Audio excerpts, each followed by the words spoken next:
9. In this video, we'll look at the events leading into his final 24 hours.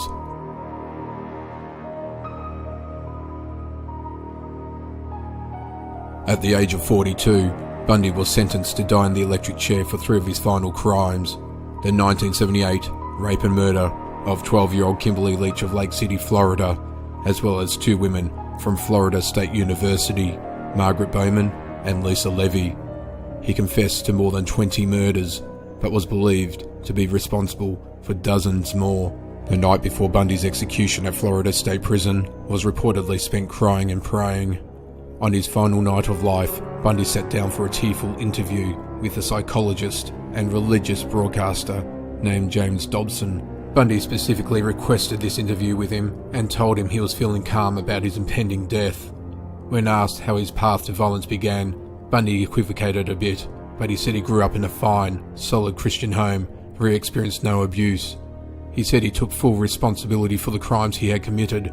He also blamed his sick tendencies on a long-held pornography addiction. He started out watching softcore porn, but his preferences began escalating to more violent types. Dobson said he wept several times while talking to me. He expressed great regret, remorse for what he had done, for the families that were hurting. Bundy spent time that night praying with Fred Lawrence, a Methodist minister who would also attend his actual execution in the morning. Bundy called his mother, Louise Bundy, in Tacoma, Washington, to say goodbye twice. At the end of the second call, Louise told him, "You'll always be my precious son." But what about his wife Boone and young daughter Rose? After Bundy confessed to more murders while in prison, Boone stopped visiting him and moved to Washington with their daughter.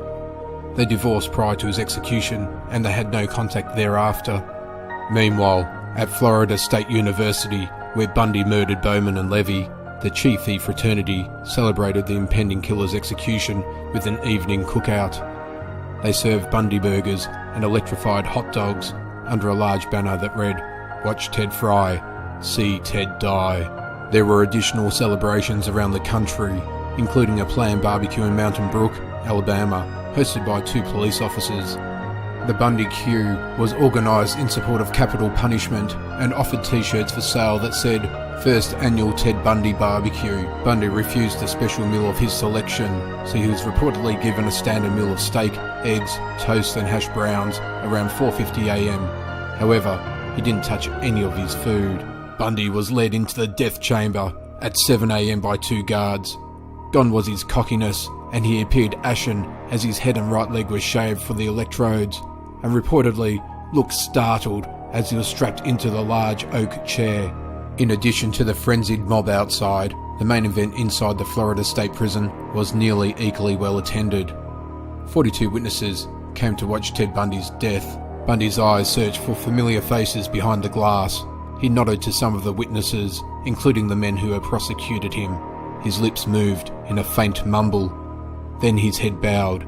The shaved skull glistened where the ointment had been applied. It would enhance the work of the electrodes. Superintendent Tom Barton asked Bundy if he had any last words. The killer hesitated.